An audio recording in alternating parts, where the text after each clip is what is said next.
मजा आ गई। मुंशी जी पैसा ऐसा हा कि ना? हाँ पैसा है। चाह पिए ले आवल जा। लोन के किया गोरी? अरे सरकार का चिंता मत कराए थे, मेहरारू है ना, देखल करी। चला चला।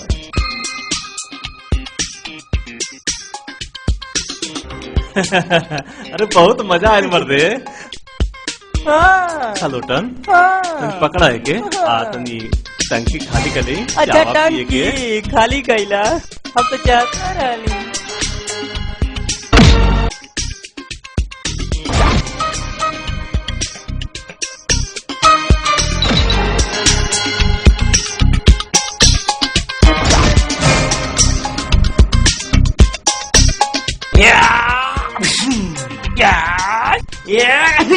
माफ करी सरकार।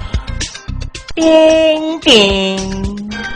दर्शक गण कृपया ध्यान दें, रंजीत सिंह का मुंशी पेशाब करते मारा गया।